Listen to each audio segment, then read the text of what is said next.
안녕하십니까 여러분들. 친절한 오지라퍼들의 유익한 참견, 니 돈의 참견 에피소드 5화 다시 돌아왔습니다. 오늘은 과연 또 어떤 고객님의 사연이 우리를 기다리고 있는지 너무 궁금한데요. 또 고객의 사연을 신나게 참견해 주실 우리 스타 자문단 분들 묻지다 묻죠 두 분 모셨습니다. 반갑습니다. 안녕하세요. KB국민은행 곽종규 변호사입니다. 안녕하세요. KB국민은행 지혜진 변호사입니다. 네, 오늘도 친절한 오지라퍼 스타 자문단 분들과 함께 니 돈의 참견 에피소드 5 지금 바로 시작해 보도록 하겠습니다. 와우! 고객분의 사연 제목이 있는데요. 내가 그렇게도 만만하니 수당이 그렇게나 만만하니. 자, 그럼 사연 바로 읽어보도록 할게요. 안녕하세요. 코로나로 인해 취업이 어려워져서 졸업을 유예하고 취업 공부를 하고 있는 5학년 학생입니다. 취업 준비 기간이 길어지면서 부모님 부담을 덜어드리고자 가볍게 아르바이트를 병행하고 있는데요. 현재 6개월째 하루도 빠지지 않고 주 5일 하루 4시간씩 최저시급으로 일을 하고 있습니다. 최저시급 곱하기 근무시간만큼 정확하게 월급을 받고 있는데 인터넷에서 주유수당이라는 것을 보고 사장님에게 말씀드렸더니 지급 불가 사유를 다음과 같이 말씀해 주셨습니다. 첫 번째, 근무 인원이 4명인 5인 미만 사업장이라 지급 대상이 아니다. 두 번째, 이미 월급은 지급되었으며 주휴수당은 다음 주의 근무를 기대하고 주는 것이다. 세 번째, 근로계약서에도 주휴수당이 지급되지 않는다고 명시되어 있다. 라고 하시는데 정말 주휴수당을 받을 수 없는 걸까요? 받을 수 있다면 어떠한 절차를 통해서 받을 수 있을지 궁금합니다. 앞으로도 6개월은 더 일하려고 하는데 사장님과 사이가 틀어질까 걱정이 되기도 해서 주휴수당을 포기해야 할지 받을 수 있다면 받는 게 좋을지 고민입니다. 고객분의 고민 들어보았는데요. 주휴수당 주고도 못 보내. 두 분이 좀 긴장하신 것 같아가지고 제가 좀 띄워보려고 하겠습니다. 죄송합니다. 사실 아르바이트 할 때는 특히나 더더욱 이런 코 묻은 돈까지도 더 챙겨야 되는 거 아니겠습니까? 정말 이런 한 푼 한 푼이 정말 중요한데요. 지금 그러면 이 주휴수당을 지금 못 받으시는 거잖아요. 지금 빨리 해결해야 될 것 같거든요. 바로 한번 알아보도록 하겠습니다. 그럼 첫 번째 질문부터 제가 한번 드려보도록 할게요. 혹시 주휴수당이 뭔지 조금 더 간단하게 설명 부탁드려도 괜찮을까요? 주휴수당은 근로기준법에 따라서 근로자한테 보장되는 권리인데요. 예를 들어서 일주일에 수정 근로시간 15시간 이상을 일하게 되면은 하루에 유급휴가를 주게 됩니다. 근데 그 유급휴가 때 주는 수당을 주휴수당이라고 하고, 주휴수당은 하루 일을 하지 않아도 하루치 임금을 준다라고 보시면 됩니다. 법적으로 내가 일하면서 당당하게 찾을 수 있는 권리인 주휴수당, 좀 더 자세한 설명도 한번 들어보도록 하겠습니다. 주휴수당의 지급 기준과 계산 방법에 대해서는 제가 설명을 드리겠는데요. 지급 기준도 생각보다 간단합니다. 두 가지인데요. 하나는 소정 근로 시간의 충족, 두 번째는 이제 소정 근로 일수의 충족이라고 보시면 되는데, 첫 번째 소정 근로 시간 같은 경우에는 일주일 총 소정 근로 시간이 15시간 이상일 것을 충족하면 되고요. 두 번째는 소정 근로 일수. 이 소정 근로 일수는 고용주와 근로자가 일주일 동안 근로하기로 한 일수를 말하는데, 그 근로일을 만근하였을 경우 이 조건을 충족하게 되는 겁니다. 특히 이제 궁금해하시는 부분 중에 하나가 연장 근로에 대한 부분인데요. 연장 근로는 이제 소정 근로 시간이 아니기 때문에 포함되지 않고요. 그래서 이제 주휴수당 계산법에 대한 것을 한번 설명을 드리면, 주휴수당 계산법을 통상 근로자의 일반적인 경우를 전제로 해서 이제 좀 단순하게 해서 설명을 드려볼게요. 주 5일 근로로 보통 하루에 8시간씩 근로를 하기 때문에 40시간을 기준으로 해서 40시간 미만 근로자의 경우에는 그 일주일간의 총 소정 근로 시간을 5로 나눈 다음에 약정시급을 곱해주시면 되고요. 40시간 이상 근로자의 경우에는 8시간에다가 약정시급을 곱해주시면 됩니다. 사연자님 같은 경우에는 4시간씩 5일 근로를 하셨기 때문에 20시간이잖아요. 그러면 이제 40시간 미만 근로자이기 때문에 이제 총 소정 근로 시간이 20시간을 5로 나눈 다음에 약정 시급을 곱해주게 되면 주휴수당이 34,880원이 나오고요. 이걸 이제 사주로 환산하게 되면 이제 139,520원이고, 그래서 이제 월급 69만 7,600원에 이 주휴수당을 더한 83만 7,120원이 월급이 되겠습니다. 오, 이게 생각했던 것만큼 그렇게 복잡하지도 않고 네. 계산법도 생각보다 간단해가지고 굉장히 딱 설명을 들으니까 이해가 잘 되는 것 같습니다. 그리고 이 지금 주휴수당이 월 14만 원 정도라고 이제 계산이 나왔는데 생각보다 이게 큰 금액이에요. 근데 이런 걸 또 안 줬다라고 하니까 제가 조금 부들부들합니다. 네, 알겠습니다. 그러면은 여기서 또 궁금한 점이 하나가 있는데요. 일주일 소정 근로일수를 만근해야 된다라고 말씀하셨잖아요. 근데 뭐 특별한 사정이나 그런 게 있어가지고 그 주에 연차 같은 걸 사용했다라고 하면은 그럴 때는 어떻게 해야 될까요? 연차는 기본적으로 이제 유급휴가입니다. 그렇기 때문에 이제 우리가 만약에 연차를 썼다고 월급이 깎여서 나오지 않잖아요. 네, 마찬가지로 이제 그것은 출근한 것으로 보기 때문에 연차를 사용하더라도 주휴수당은 발생한다고 보시면 되고요. 다만 일주일 내내 연차를 사용했다. 그 경우에는 이제 주휴수당이 발생하지 않는다는 점 주의하셔야겠습니다. 덧붙여서 연차 수당에 대해서 간단하게 설명드리도록 하겠습니다. 연차 수당도 근로기준법에 따라서 근로자에게 제공되는 권리라고 볼 수 있습니다. 연차 수당이란 근로자의 경우에 1년 중 80% 이상을 근로하게 되면 15일의 유급휴가를 주게 됩니다.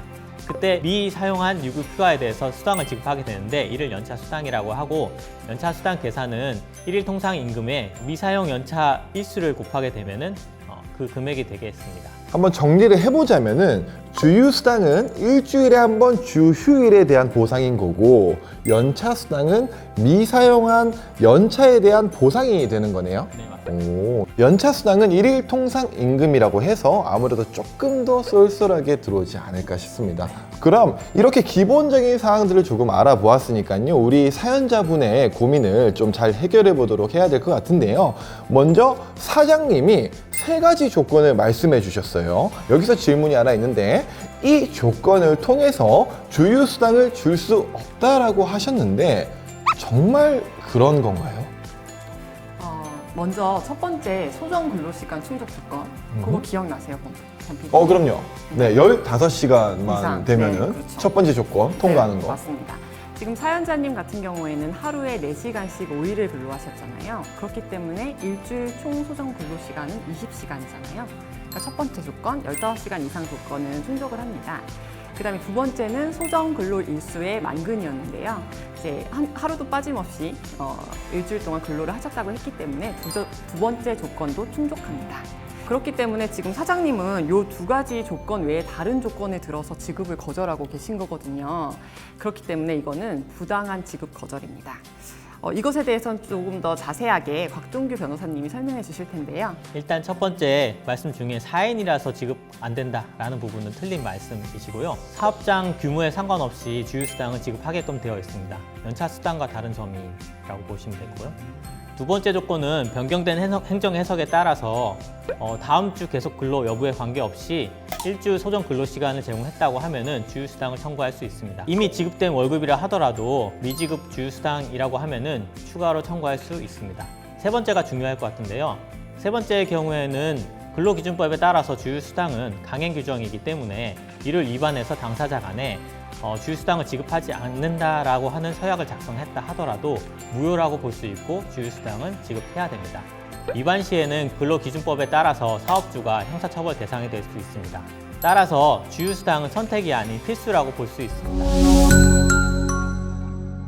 저는 사실 처음에 사연자분의 얘기를 듣고 사장님이 이제 3가지 그런 뭐 논리를 펼치시면서 안 돼라고 말씀을 하셔가지고 이 고민을 읽으면서도 우리 사연자분이 못 받으실 수도 있겠다라고 생각을 좀 하면서 마음을 졸였었는데, 주휴수당은 이제 앞서 우리가 말했던 2가지 조건만 충족이 된다라면은 다른 변명의 여지 없이 무조건 챙겨야 하는 것이 아닌가라는 생각이 듭니다.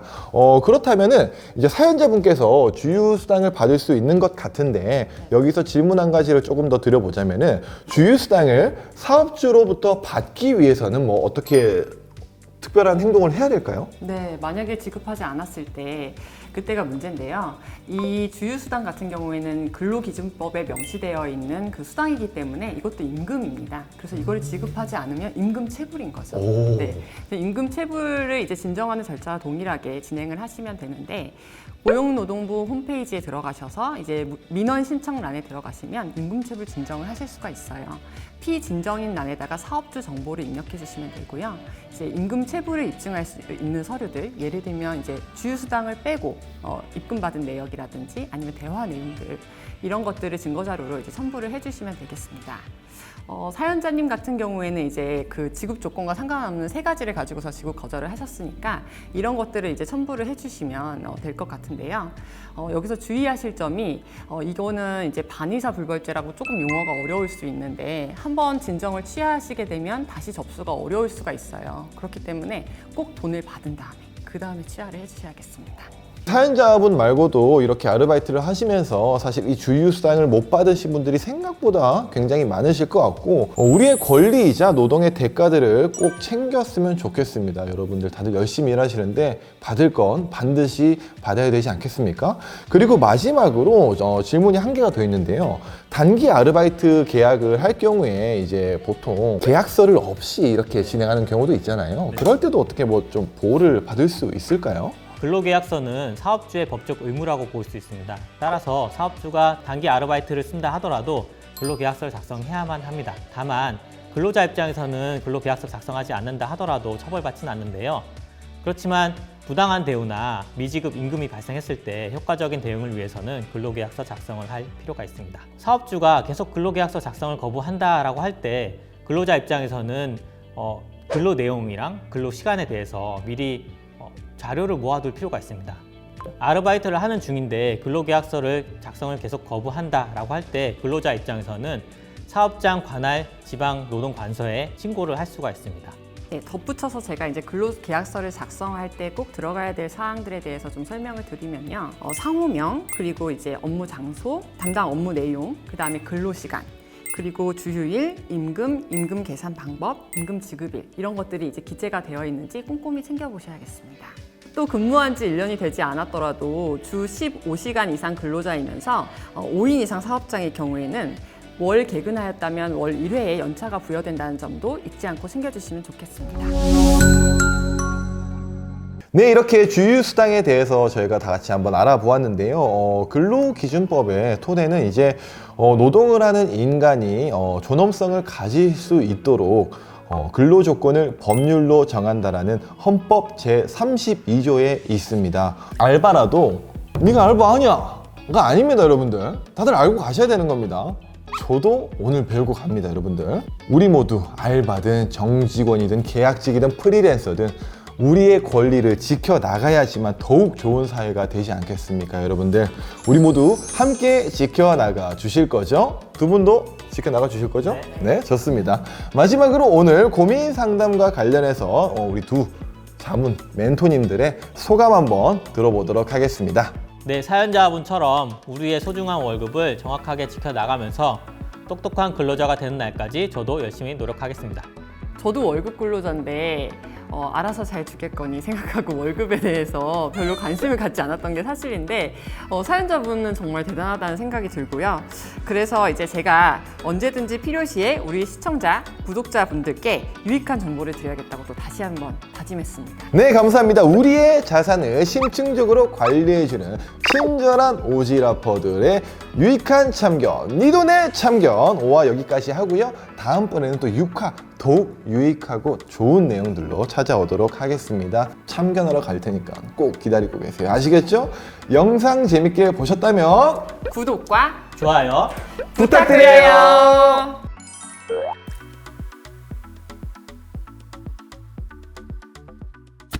케비TV